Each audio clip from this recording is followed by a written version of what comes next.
Let me go live like a blister in the sun. If you look up what that song's about, you might be surprised, but not really if you like the Violent Femmes. I like American football.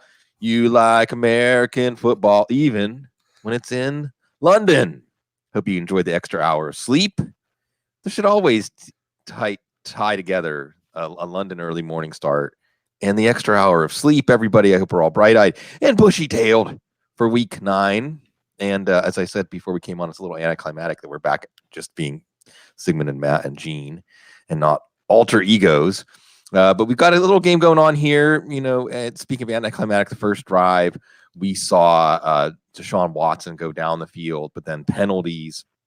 And actually, just on some, you want Duke Johnson to have a good week. Just set up a lot of 3rd and 20s and 2nd and 25s or 1st and 35s or whatever it was. And we'll watch this in a very interesting back and forth game here in a back and forth division, as this one is a big one. But we also have a lot of week 9 stuff to talk about. Dr. Gene Bramall, no longer Dread Pirate Gene Bramall. Let's start with Devontae Adams, because I think the Devontae Adams situation is one that, again, we have the multiple layers of will he or won't he play, but assuming that he does play, how much should we count on him to be his normal self against Casey Hayward out in LA, the team that plays 16 road games? Yeah, I'm interested to hear what you guys think about that. I haven't seen anything specific from the team that suggests whether or not they'll allow him to play fully or not. And I kind of went through an exercise of, the right now what the optimistic side and what the pessimistic side may be. And, on the more optimistic side, we know Green Bay has a conservative medical staff, and they're not likely to allow him to play if they don't feel like he's at pretty close to full strength.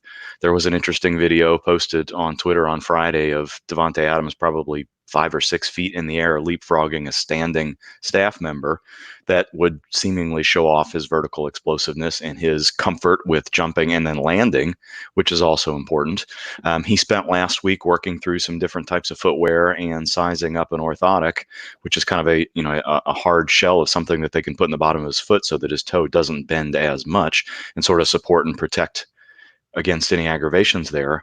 And the trend overnight has been from all the local and national writers that everybody expects him to play. But you can certainly tell a story in which, he just last week was trying to work on shoes and orthotics, and he's not likely to be in football condition, and he hasn't done anything at game speed yet. And the Packers have found, other ways to move the ball down the field in the passing game. Marquez Valdez-Scantling is probably a little bit healthier. Geronimo Allison is a couple of weeks removed from his concussion. Alan Lazard has been playing better. Jimmy Graham at least looks healthy. So, spreading the ball around as Aaron Rodgers does, there's a clear need for Devontae Adams to do some things on the outside that team hasn't had in a few weeks, but there may be a good indication or a good reason to expect that Adams may only see 20 to 30 snaps today and a number of targets and routes in that time frame. But I don't know that he's would be considered to be in football condition for a 50 to 60 snap week. So that's kind of my expectation. I don't know if you guys have heard anything different. I'm feeling like he's probably not in football condition. He's going to play. He could get 7 to 8 targets in that limited time, and they're going to be high leverage situations when they use him. But I don't know that a true ceiling expectation is there yet, and it's not because I necessarily expect an aggravation. It's just that I don't know that he's fully ready to be, an every down player yet. And really quickly before I toss this to Waldman and also add my take here. Keenan Allen, all's clear. He played 31 snaps last week and still had 753 and dropped a touchdown. Sounds like this week we treat him as normal. I think so. He's back to full practice. He's not even listed on the game status report. He played plenty of snaps last week, kept falling down, and whether or not that was a hamstring thing or not, looked like every time he tried to, kind of ramp it up and increase his speed, he just wasn't quite ready to do that last week. But the full week of practice and then the full Friday practice is about as reassuring as it gets for him. And then just really quickly as an overall outlook thing, more Russell Okung this week, Gene. What can we take from the medical side to inform Okung's participation and level of play his second week back? Yeah, I think from the beginning it has sounded like, Okung felt like that this was a relatively minor situation and they wanted to be extra cautious with him as he returned from that long absence, and not knowing, exactly how much conditioning he was allowed to do as he recovered from the blood clot situation or not. Him, taking the early week practice off and then being back, I don't think they listed him on the injury report at all either, if I'm remembering correctly. So no, not much concern with him either.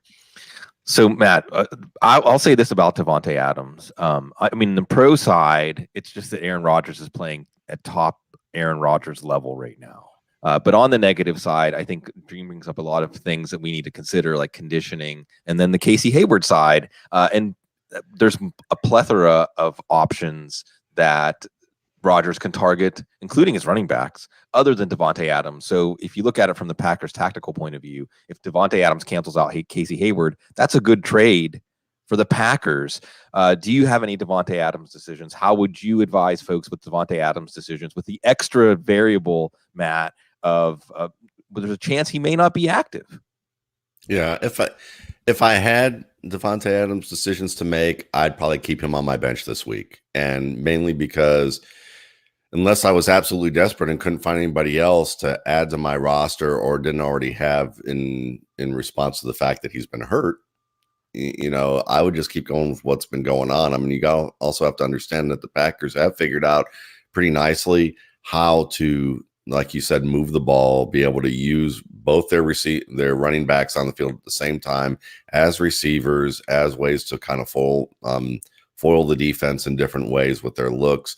And I think that they have guys who are healthy enough that sometimes their production hasn't been there, not just because they're not Devonte Adams, but because it's been their first week on the field, or they're just getting kind of working to get their rapport with, with Rodgers. It's a different story when you have, a quarterback who may have been out for a number of weeks and may not be completely ready like Breeze or when Rodgers came back, a year or two ago and started to play. But then they kind of alter everything that goes on in an offense. I think that with Adams, they may if he plays in high leverage situations at most.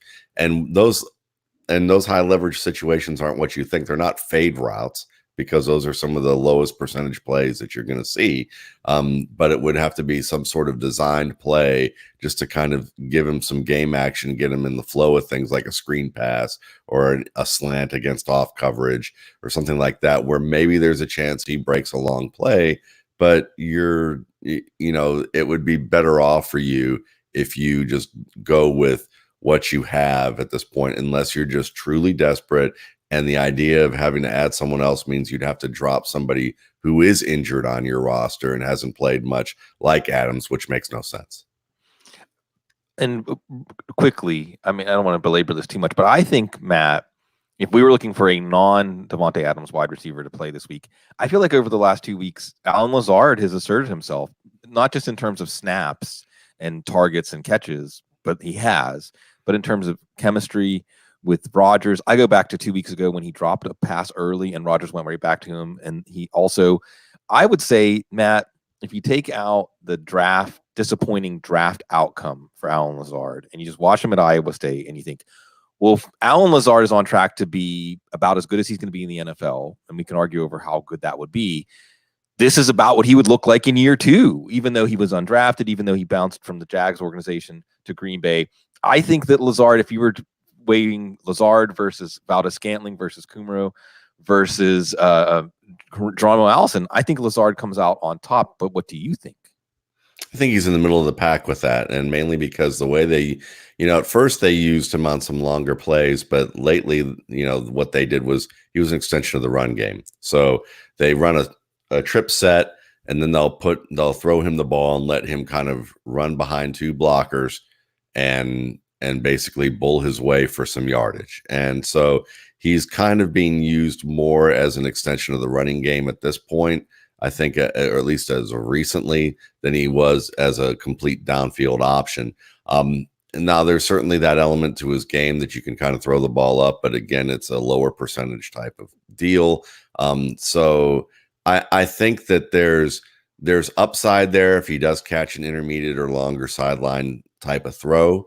And certainly that, he can break a tackle or two, and that can give him the potential to be able to have a longer play and potentially a score. But I think he's more of a reception collector than he at this point in terms of the form and function of his work in the offense. So he is a viable player that you could add off the waiver wire, and I think that you would get at least a decent ceiling of production in PPR leagues. If you're in a non-PPR league, then 5 for 42 isn't probably going to excite you very No. much.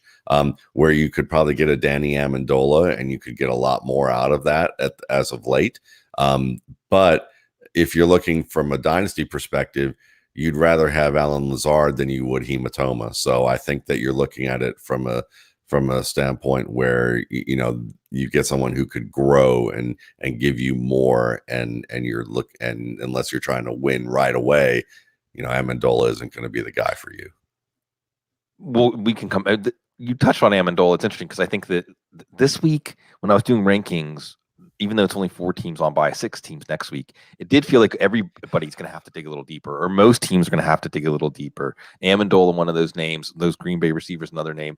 Another name on the other side of this matchup, on the Chargers side, Matt, because I look at this game, the Chargers-Packers game, and think this could be a one more time for old time's sake, Rivers, Rodgers. Not that they've had a lot of quarterback duels, but they're both quarterbacks that can put their imprint on any game that they're in. And it sure feels like that this is going to be a game for them to just trade punches, trade haymakers. And for Rivers, he's got Hunter Henry. He's got Keenan Allen healthier. He's got Mike Williams, who I'm going to ask you about, and also the running backs, especially Austin Eckler in the passing game. The other thing to keep in mind here is Anthony Lynn maybe having a little more control over the offensive game plan, as Ken Wisenhunt was fired last week. And it's just a footnote in the NFL news cycle. But what do you think about Mike Williams? Because Mike Williams is winning the air yards battle. He's getting a lot of downfield passes. They're not converting into big plays. The Packers defense has been a bottom 5, bottom 10 defense the last 2 weeks. Do you like Mike Williams? A lot of people are looking at Mike Williams, another receiver. Maybe you don't have to start him most weeks. In week 9, you're having to look on your bench for options. Is Mike Williams one of those options? Yeah, I think he is. And I think that he's up there with Amendola as someone that I think is a viable play. If you believe in the whole, way regression is presented in our industry, then I would say that he's due for a touchdown. So, you look at that perspective and understand that like you said, he's getting the air yards. He's had, just 3 weeks ago, he had 10 targets and then 13 before that. So at the beginning of the month, he was getting targeted heavily, and that was before, obviously, Henry was back, or Henry was just getting back into the swing of things. But I think, I think that you look at the teams that they were playing, Denver and Pittsburgh, and those are teams that can rush the passer, but don't really cover well in the back end as well as other teams do. And I think Tennessee's a smarter secondary. The Chicago Bears have some elements to their secondary that can be pretty good. So this could be a week for Mike Williams where he gets targeted a little bit more, and could be worthwhile to you because the Packers, they have some ability to pass rush, but their coverage on the back end has been kind of iffy. So yeah, this would be a week where I'd feel pretty darn good about having him, and I'd put him in the same category as Amendola. Yeah, Amendola coming off those 2 straight big games in the background. We may touch on this game a little bit, Oakland and Detroit. And this is a week 2 when you have to go deeper onto your bench, or when you're getting more creative with your DFS lineups. I like to look at it at a game level.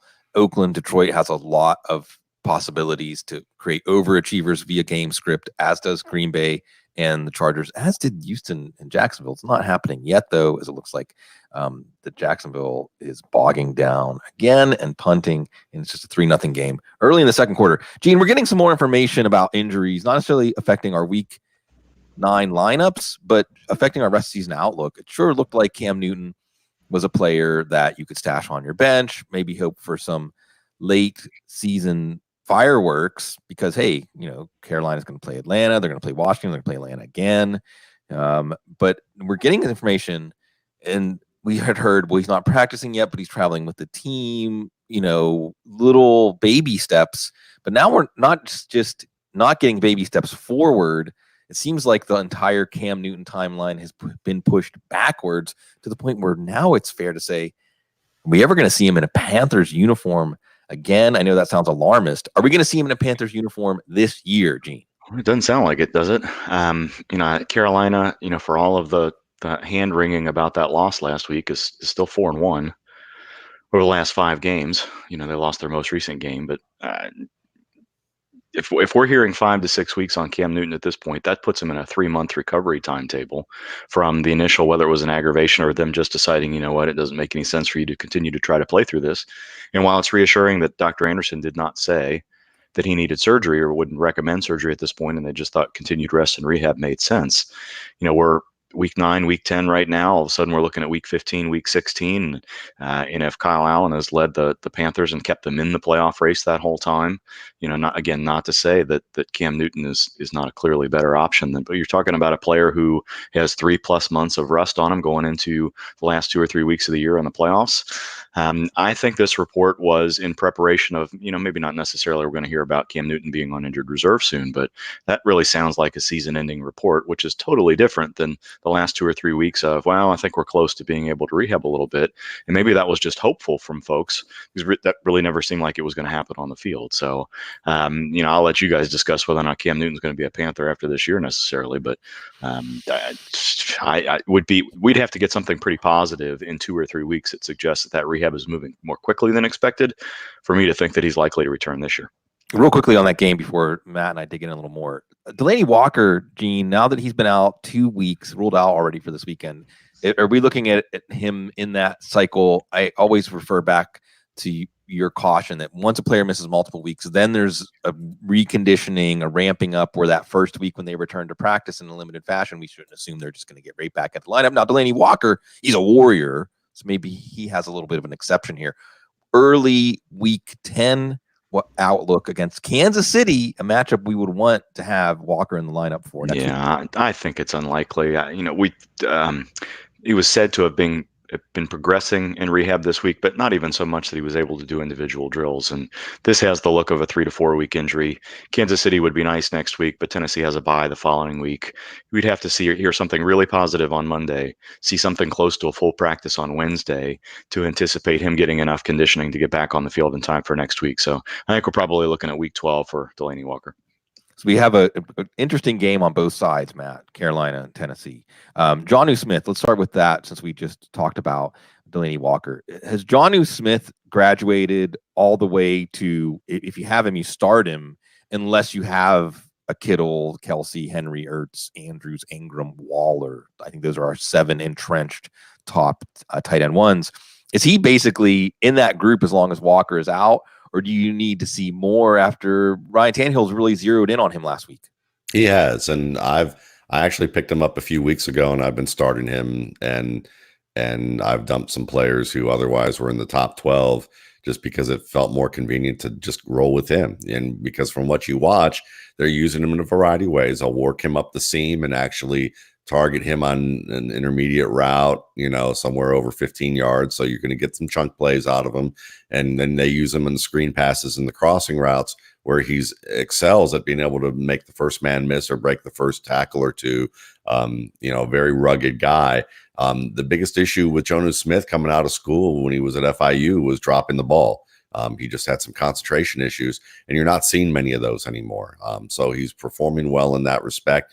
They like using Ferkser, the other tight end, as more of a blocker or a short-range receiver, but Ferkser hasn't proven as consistent in the passing game. So you find yourself with Jonnu Smith being really a centerpiece from the tight end position on that level. And then in addition to that, he's also probably one of the better receivers they just have on the receiving core right now. When you just consider the whole with Davis, AJ Brown, he's probably the number 2 or number 3 option on that team right now. I'm sorry. I lost your audio, Matt. Are you guys getting me right now? Can you hear me? Yeah. Okay. Well, I need to check what's going on with mine.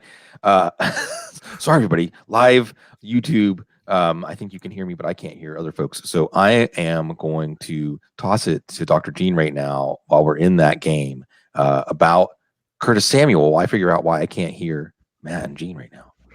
Well, I hope he figures it out quickly because there's not a whole lot to say about Curtis Samuel. Shoulder injury there. Wasn't clear exactly what happened. Ron Rivera, even after Wednesday's missed practice, said that it was just not even precautionary, but purely precautionary. And whether or not that Friday DNP becomes meaningful or not remains to be seen. But I think everybody around the team is sort of expecting him to play, and I would expect that to be the case too. So, whether or not he is going to be used in as many running situations as not, or maybe just going to run some more pass patterns today, sort of remains to be seen. But I think he's going to go, and I'm not too concerned about him. Well, that sounds good. And really, I mean, from that standpoint too, it's just a matter of how you feel about Kyle Allen, I think, at this point, and whether or not, I mean, he certainly played well for an inexperienced player at the quarterback position, but I don't think he's been really feeding the Carolina Panthers receiving core on a level that you would expect from, say, Cam Newton, or really even a solid starter when it comes to the more difficult teams. And I'd say Tennessee is a pretty darn good defense. I mean, I think in terms of pass defense, Logan Ryan is a smart cornerback. He tends to be very good at making plays, and you still have some athletic players in that secondary who, especially over the middle of the field, where they want to target the football with these guys. I still don't think they're going to emerge from what I would call a disappointing fantasy season compared to the buzz that I think many of us generated about these receivers. Yeah, I think so too. I don't know if he's planning to go just one by one down this list or not, but next on my little, the GSSIS over here is just Vikings and Chiefs, which is pretty interesting to me. I think there's a few things that we can talk about there. First and chief among them is Adam Thielen. I think Bloom probably would ask me about, although there's a ton of conversation we can have about Patrick Mahomes and what may be going on with the Chiefs offense. But from an injury perspective, Adam Thielen, there's a lot more positivity, I felt like, after the last week's Thursday night game, where it was sort of suggested to be his hamstring injury, a pretty minor situation, just wasn't a situation where he was going to be able to recover in time to play last Thursday night. But everybody didn't seem to be any concern that he was going to be able to go this week until we got to Tuesday and Wednesday. And we were only seeing him in limited practices. Wasn't clear whether or not he was going to be able to do too much more toward the end of the week. And then he really didn't. Mike Zimmer is more and more frustrated with the local reporters I think that's just sort of his cantankerous personality. But as the season has gone on, it didn't really want to provide too much information about Thielen. However, thought it was notable that he said, their concern this week seems to be over the colder weather, which is not surprising necessarily, but that they wanted to work him out pregame and see how he felt. And then overnight, we had both Schefter and Ian Rappaport pretty much saying that there's not really much concern with that pregame warm-up, just something they wanted to put him through to make sure he didn't have any tightness as the game started, and would expect him to play. And if that's the case, and we don't hear anything unusual during pregame warmups, I would expect him to see his usual workload. I would think that he's going to be targeted as he usually would, and that Minnesota Vikings offense is going to be at full strength. Well, that's great, And so then, tell us a little bit more from the Patrick Mahomes perspective about, is there a chance he plays? What's going on there at this stage? Yeah. Yeah, I mean, it was a little bit unusual. The trend all week long was, I think the optimism for this week was based on last week's seeing Mahomes practice, hearing that his injury wasn't as severe as maybe it could have been. But despite all of those things, the fact remains that he dislocated his kneecap. Whether or not, the MRI was best case scenario, or that he's got some sort of anatomical changes in his ligaments in his knee specifically that kept this injury from being a little bit more severe, he still dislocated his kneecap. And even the best comparisons, the most optimistic comparisons that we've seen, including Matthew Stafford in 2009, make this be kind of a 3 to 4 week injury. So to put Mahomes out there and risk any leftover looseness and the recurrence of an injury and making something that could be aggravated, or if you have a couple of injuries within a 2 or 3 week time frame, then you probably are going to consider surgery a lot more than you would have with the initial injury. Also, Eric Fisher is not ready to recover yet. They put him through a little bit of a limited practice last week, and he didn't practice at all this week. They're going to get Andrew Wiley back on the offensive line, but Laurent Duvernay-Tardif is not going to play this week. So, are you going to risk Mahomes when he's probably not fully recovered yet, when you're missing 2/5 of your starting offensive line, and another player, and Wiley, although that he's fully practiced, may not be in full condition either. So I still think that I think next week is a realistic expectation. I don't know that this goes through the bye week. Ed Werder had a report late Saturday night that suggested that there was a chance that Mahomes played. And and couched it in sources rather than just a source, which sort of raised eyebrows a little bit. But when you make a roster move and you break Chad Henne off injured reserve so that you've got two experienced options on the roster between Moore and Henne, just tells you that there's best case scenario, maybe they consider things this morning, but I just don't think that was a likely thing to happen. But again, the good news is that we're still trending, because we're even having these conversations a couple 2.5 weeks after the injury, tells you that he's going to be back at some point this year, and that the Chiefs are comfortable and confident that he's going to be healthy. What you would hope is that both Eric Fisher and Duvernay Tardif are closer to recovering than their week-long DNPs would suggest, because I really think they'd like the ability to max protect with Mahomes so that they don't have to change the offense too much. I don't know that we're going to see him move in and out of the pocket as much as he has in the past. But if you don't have a full-strength offensive line, and you don't have a large stable of tight ends that are counted on for blocking, then you're going to have to change what's going on a little bit with Mahomes. So I think we're going to continue to hear some more about him as the week progresses. Hopefully positive signs that he's back for week 10. But, until we get a little bit more information from the Chiefs, I don't know that we can count on that. Yeah, and I think that does translate to the run game. So if you have Kansas City Chiefs running backs, I would say they are going to be lower on your list this week as probably more flex plays at best. And what you're counting on more is, because they're facing the Minnesota Vikings defense, what you're getting is the defense that has a very good set of linebackers in terms of the ability in Eric Kendricks to cover when he is off coverage and has everything in front of him. He's the type of guy that will be able to cut off passes if the quarterback isn't absolutely sure of where he's heading, with the ball on checkdowns, as well as being able to work across the field to be able to at least make a tackle. And he's a very sure tackler. You also have an athletic guy in Barr in that respect. But if you send those Chiefs backs up the seam, like what they did with Miles Sanders a few weeks ago against them, you're going to find bigger plays. So don't be surprised if you kind of get some boom bust numbers from the Chiefs backfield, either in Williams. Probably it would be mostly Damian Williams, because Damian Williams seems to be the relied upon guy to run those intermediate routes to. So if you're going to start between McCoy or start between Damian Williams, I think this week you actually go with Damian Williams for the promise that's there on some of those deeper seam routes, as opposed to trying to throw it underneath on screens or any type of play where you've got a guy like Eric Kendricks who's very good at being able to sniff those types of plays out as long as he's heading downhill as opposed to chasing the running back. What do you make of Andy Reid's comments this week that they wanted to find ways to get Darwin Thompson a little bit more involved based on what they've seen from him in practice? Do you think he's likely to be active? Do you think we're about ready to turn into a four-headed situation, or is this, we're going to see him take some snaps away from Darrell Williams or even Damian Williams, depending on? I think there's a ladder there, and the ladder starts with Darrell Williams. I think that means that they feel like he's ready now to basically overtake Darrell Williams, which is a shame for those who've seen what Darrell Williams does. But I think this is the we were going to give this job to McCoy, then he fumbled in the fourth quarter of a game, and now we're kind of like, let's just use him. I think Andy's always been the kind of guy that you give 2 to 3 weeks and see what happens, and then he's going to say, let me give a guy a full workload of carries, and if they don't handle it, then he goes back to being, well, maybe we'll stay in the committee range here. Let's throw in what Thompson's been able to do here and see whether or not he's ready to compete and take the job, because certainly we saw in the preseason he was making that kind of noise. So I think if you are someone who has those luxury spots on your roster, then it is worth considering Darwin Thompson in a deeper league, for the fact that he might turn into that league winner for you if he can play well, mistake-free football. Then what happens? It begins that cycle all over again for them, which is, plays mistake-free football, plays positively. Darrell Williams, we were right to put him on the bench and give Thompson that opportunity, and then see if he continues making more dynamic plays than either McCoy or Damian Williams. And if he does that for about 2-3 weeks, you'll at least see him overtake one of those two backs.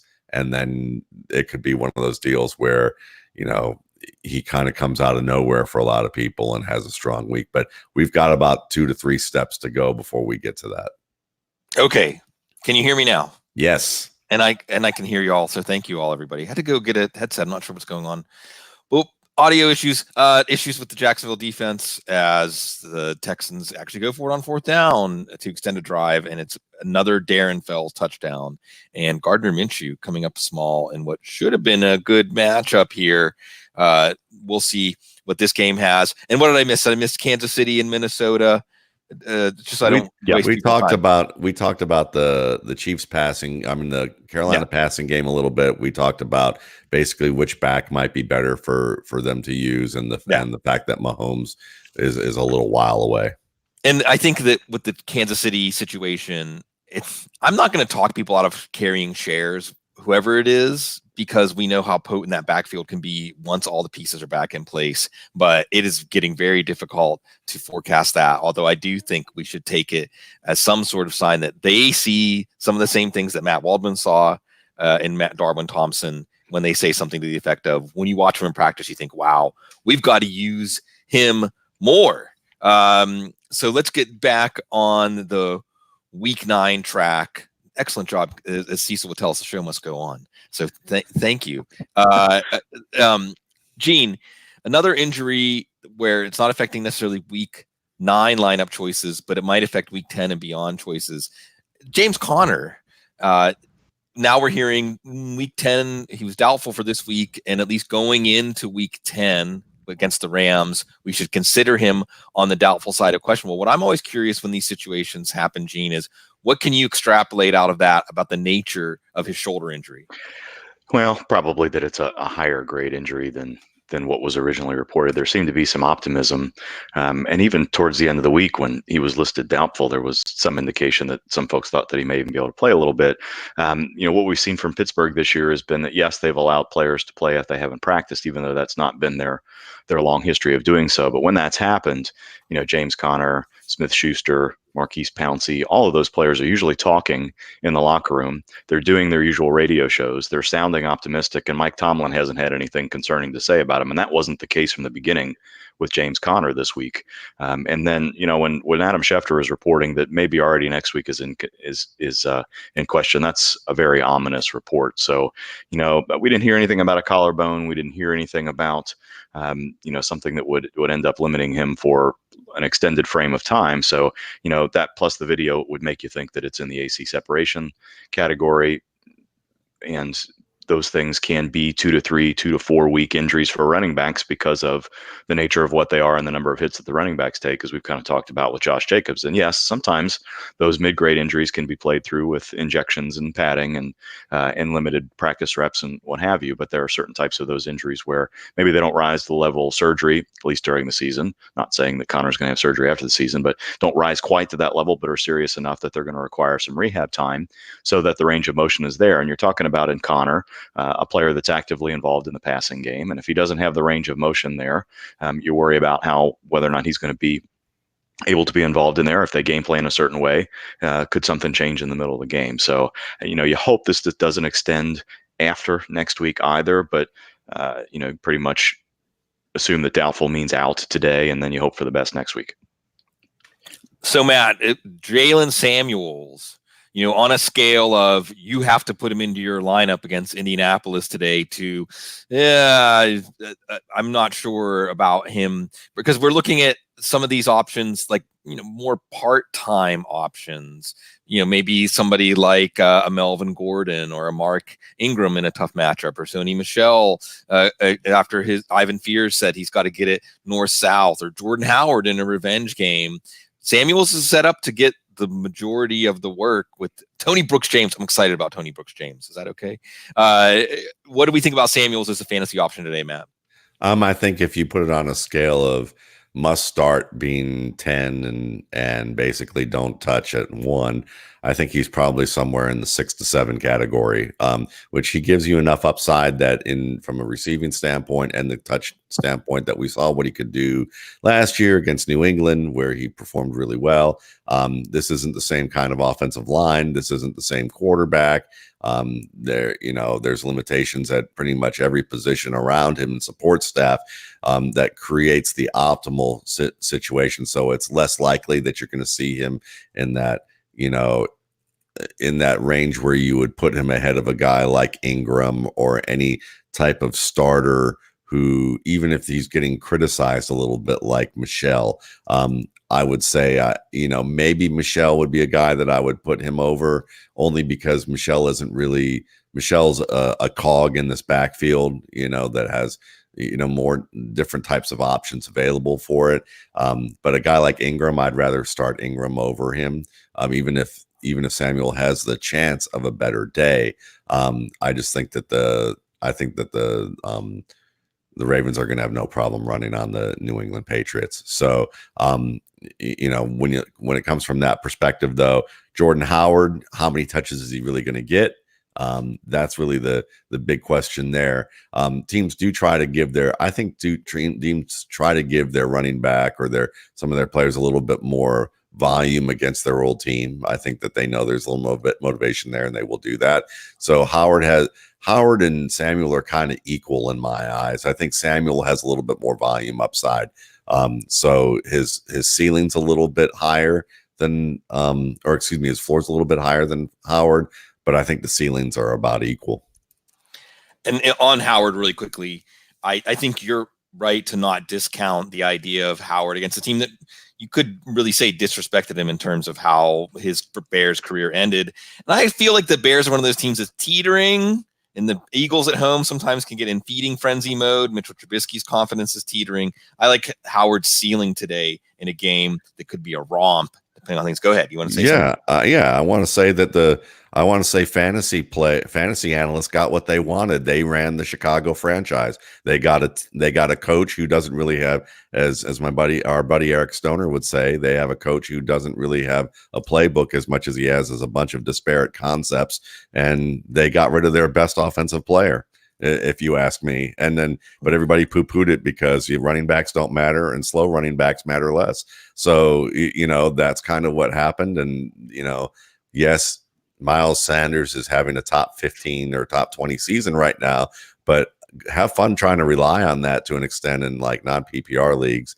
And, he's still, again, when it comes to trying to find a crease long term, you look at him and you say, is that going to last long term, other than, some of that usage in the passing game? Because really, when it comes to running between the tackles, which still matters to play that position, I mean, he's like a driver who basically passes the street he's supposed to get onto and winds up on the sidewalk asking for directions, to where he was supposed to go.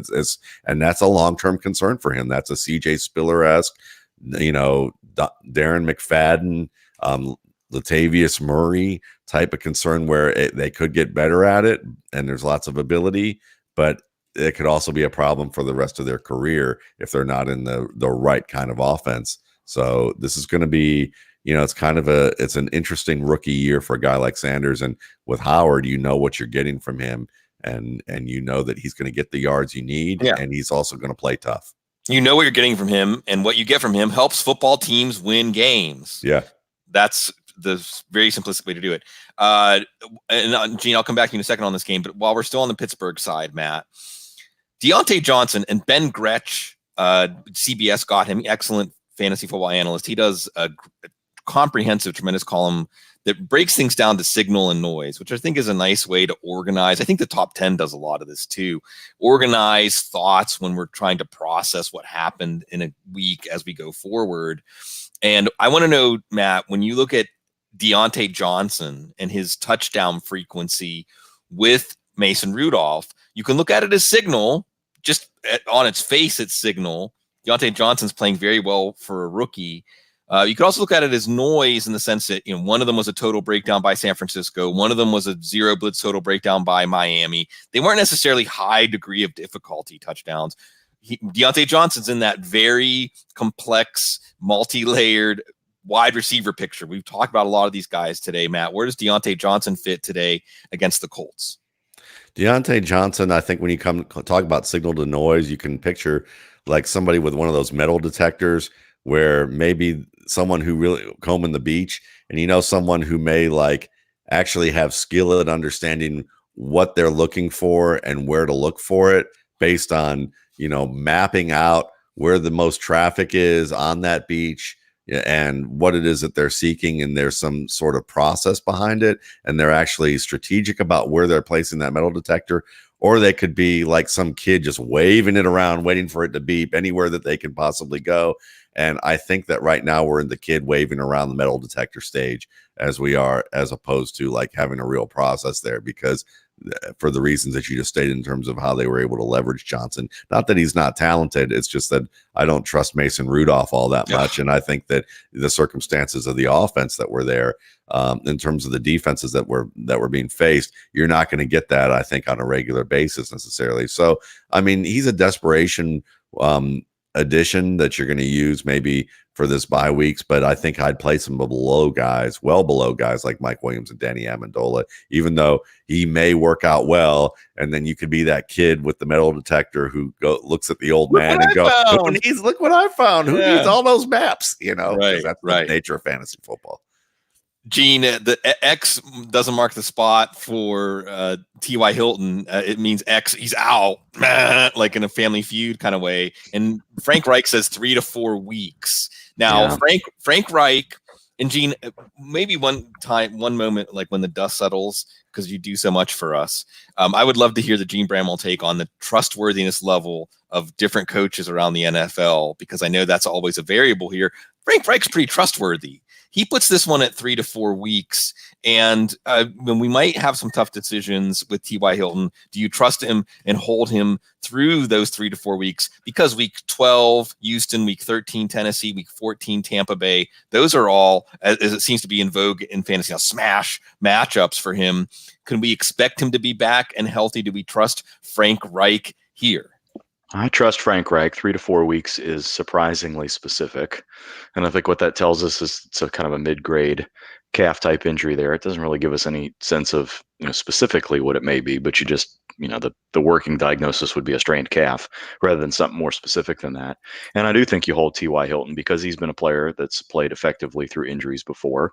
He's recovered relatively smoothly in the past.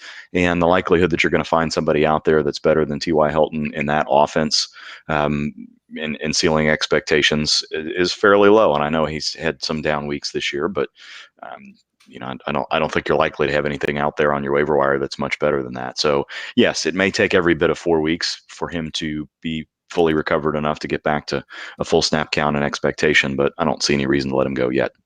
So Matt, on a related question, as Gene said, there ain't much else there, at least in terms of established plays. Indianapolis now next week, Indianapolis plays Miami. So we're looking, even the little kid could find the treasure for that game. This game, the Steelers defense, they're legit. They're at home.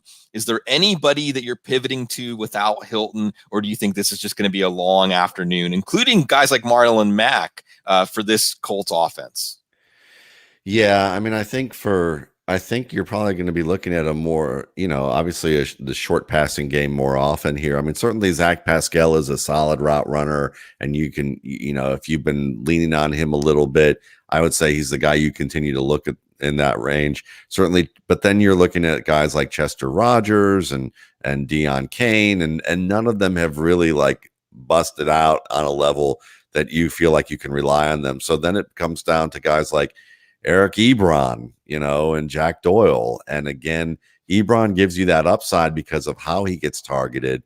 But whether or not he's going to get targeted enough or catch the ball in those situations, because we're still going back to some of those issues this year, becomes a little bit more of a problem. So I think right now you're really looking at more of a running back leaning type of thing where maybe, but none of these players, they're all kind of equal, and they're all well below players we've talked about thus far in that kind of desperation bye week look. Because Nyheim Hines, yeah, sure, he could have a big game. I can tell myself a story about how that happens, but I don't believe it, and it's kind of like someone telling me that that a shark might come down the stream in my backyard and like, walk, sprout hands and like, walk on its hands over into my yard. I mean, like, with the way my life's been, would I be surprised if that happens? No, but I'm not going to count on it.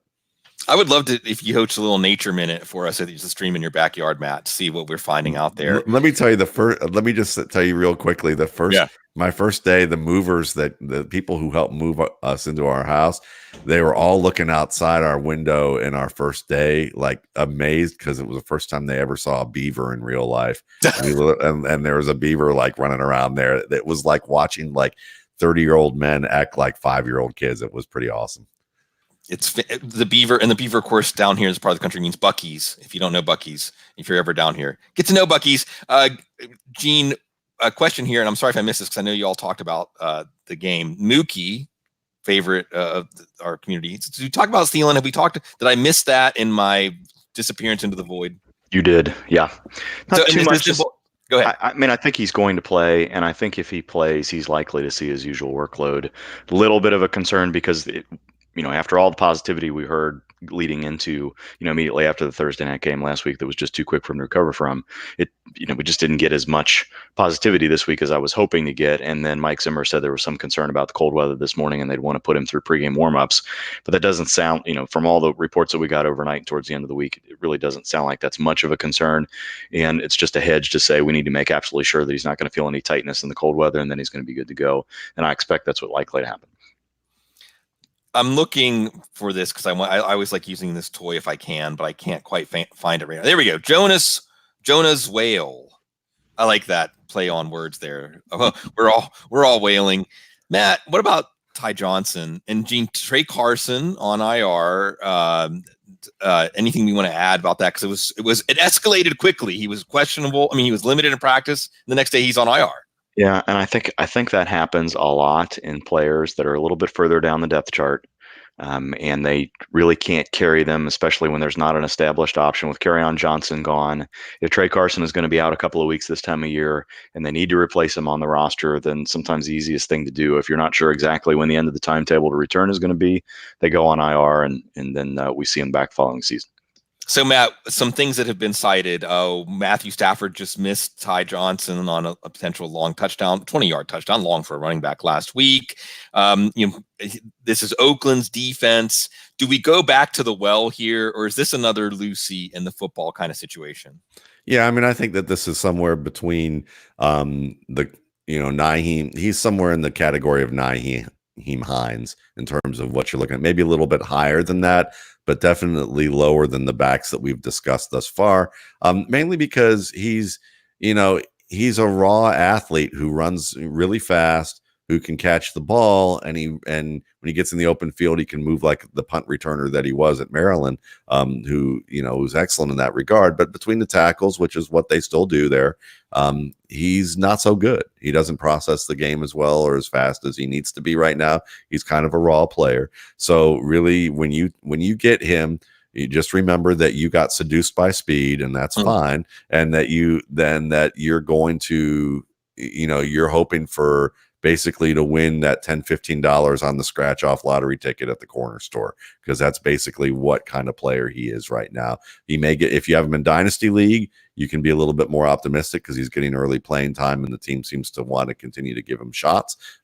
But he's not ready yet. He's kind of in that category of Ronald Jones. He might get enough carries that give you some promise because he breaks off one or two or has a big play, but more often than not, you're going to see him in a situation where it turns out to be, a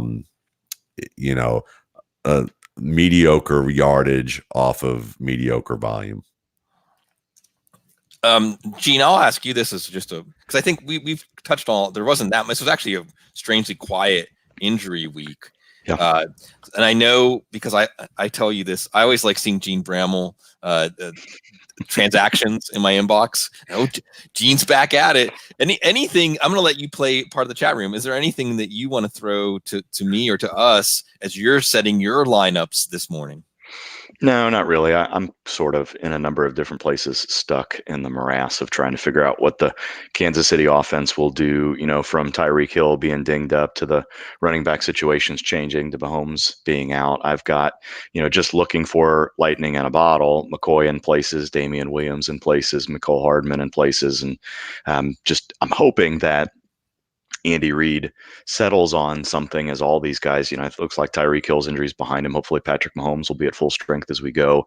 And I'm not looking for anybody to be injured there. And I know the ball's going to be spread around as it should be with all those talents there. But I was, just as you came back on, that was the little bit of my point in asking about Darwin Thompson, because I've kind of noticed that Damian Williams has been falling down the ladder as Matt has said. So no, other than that, I'm patiently waiting to get through these bye weeks and for we to get a little bit more narrowing down as far as what offenses are going to be successful and which ones aren't.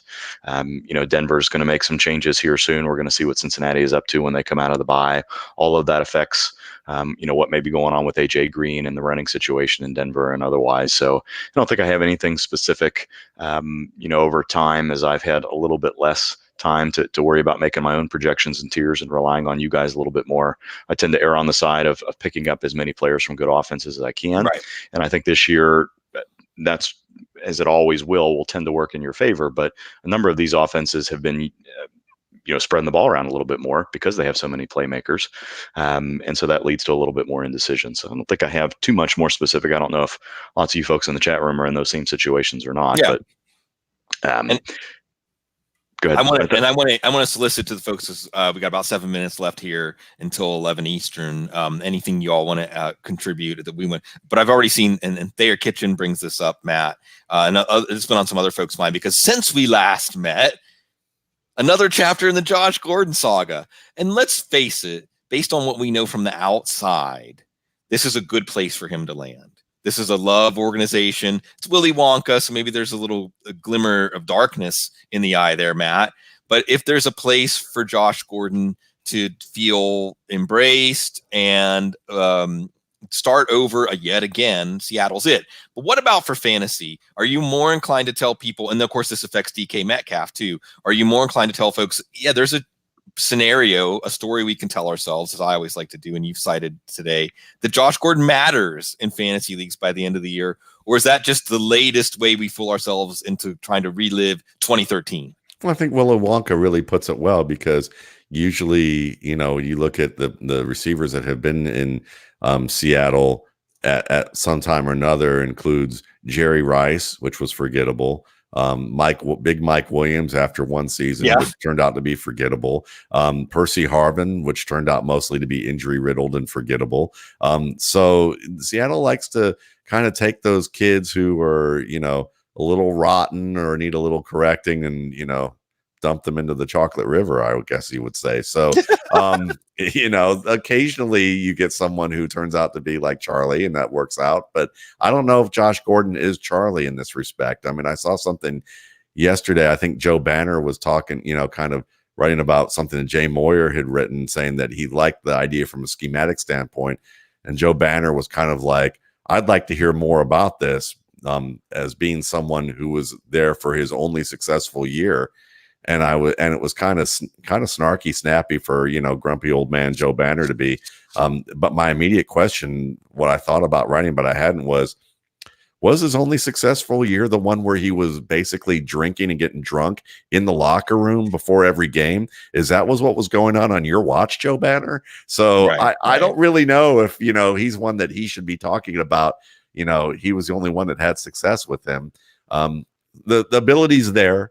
I just don't know if I don't know if he's healthy enough, and I don't know if if the attitude, the mental approach to the game is really going to be there for him either. So, I mean, again, it's if you're choosing between Ty Johnson and Josh Gordon, I'd rather have Josh Gordon. Right. If you're choosing between, any of the Colts receivers and Josh Gordon easily.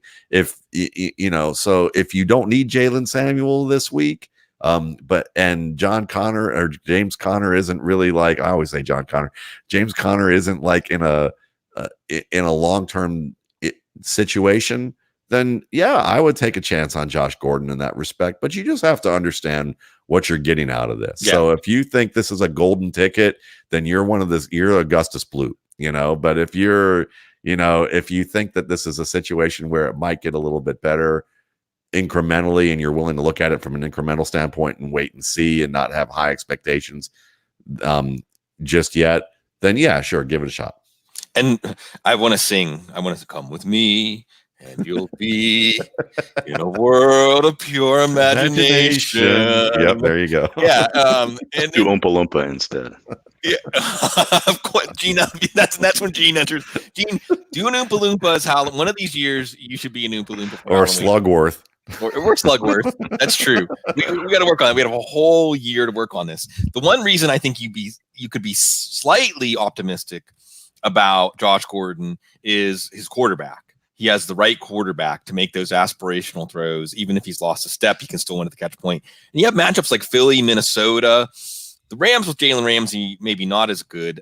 Carolina, not as good. And then Arizona in week 16. So you could have a convergence there. And I'll just give you a quick, this is just like call it in the air, heads or tails, Matt. Wait for Will Fuller's hamstring or hold on to Josh Gordon and see what happens.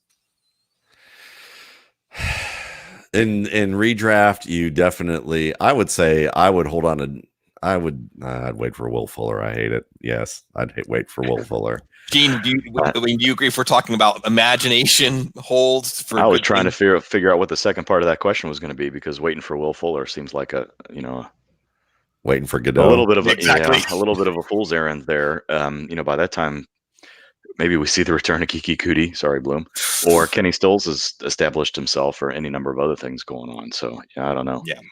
In the doghouse, old Kiki Cutie, just whenever we thought it was going to come through here. So just looking over really quickly, I think another player that I've seen come up a couple of times, Matt, is Melvin Gordon. Speaking of Gordon, staying with the Gordons, because we're kind of in that Adam Harstad zone with him, where you say, hey, the first 4 weeks are less predictive than ADP until we get 4 weeks of data. We still haven't gotten 4 weeks of data yet, I think, or did we just get to 4 weeks of data with him? Either way, with Anthony Lynn as the head coach, maybe things could change. Are you holding out for Melvin Gordon to do some of the things he did for fantasy teams, and even setting lineups today against the Packers? Or are you saying what you see is what you get now? I think what you see is what you get right now. I mean, and mainly some of that has to do with that Justin Jackson is now healthy too. And Anthony Lynn has always been a fan of Justin Jackson, and talked about how we got to find ways to get him on the field more and how we like using him. And he's going to definitely have a role. And then of course you get the joining fantasy commentary that snaps back. Well, what kind of role is that really going to be with Melvin Gordon back? And the answer is going to be eating into Melvin Gordon's touches to an extent that he's not going to be a top fantasy option. So Melvin Gordon still is your best option there on that, in terms of volume there. But, Austin, I don't think there's going to be, I wouldn't be surprised if Gordon loses a little bit of volume as opposed to Eckler losing that volume to Justin Jackson. So we'll see how that plays out, over the next couple of weeks. And if it doesn't play out at all, then you can feel good about maybe that data pointing upward in the direction for Melvin Gordon. But I think over the next 2 weeks, we're going to see more Justin Jackson at the expense of Melvin Gordon. Justin Jackson's good. And this is going to be, Matt, maybe we'll have a December of Matt Waldman running backs, Jordan Wilkins and Justin Jackson, and we'll see what goes from there. I still am holding out hope. Talk about imagination, that Tony Brooks-James has been the missing element for the Steelers kick return game, some speed out of the backfield, and they're not going to be able to put him back in the bottle. As the Steelers can close within one game, I tell Cecil every week, you got to give him hope. Once in one game, if New England beats Baltimore tonight. Parting shot, Matt, if people are saying Lamar Jackson or, let's forget about the or, just am I going to try? We know we talked about this Thursday night. Lamar Jackson in the lineup or Lamar Jackson on the bench out of respect for Belichick?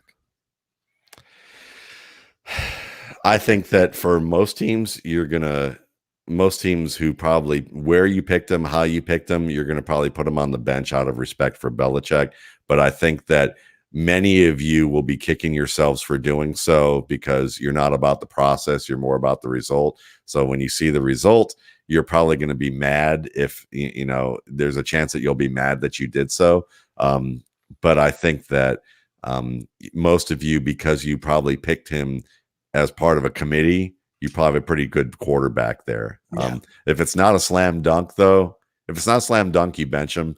If it is a slam dunk, that in terms of he was the best quarterback you picked by far, roll with them and feel pretty good about that. I mean, it's going to be a pretty good situation for him, I think, at least as a runner. And I think that, we'll see what he can do in terms of the middle of the field. I think he's better at reading the middle of the field than people expect from him. And that's where his, if they have trouble being able to defend the middle of the field in New England with the pressure and what they do, and it doesn't work, he's going to have a big day. But if they can force him to throw more of the timing routes on the outside to win, then you're going to wish you benched him. And I think the key is setting up win-wins, emotional win-wins. So if New England shuts down Baltimore, as a Steelers fan, I'm feeling good. And you should have a win-win there, Matt, with some of your anti-Baltimore feelings. But if Lamar rises to the occasion, then that's just going to be fun to watch. Either way, it's going to be fun to watch. The storylines going in. Always fun to watch. Sorry, now I feel like we have to live up to the Halloween show every week. And my technical difficulties were the only real twist. But thank you, everybody. You got beer on your mic. Yeah, exactly. So thank you, folks, always. But it's always a vibrant, enjoyable time in the chat room. And this is our last London game we have going on. We're going to see what happens in the second half. It's still a game. Still time for some Minshew mania, Minshew magic. A lot of magic going on here as we have an excellent week football ahead of us. Thank you, everyone, always joining us on Sunday morning. You're the best because you're so classy.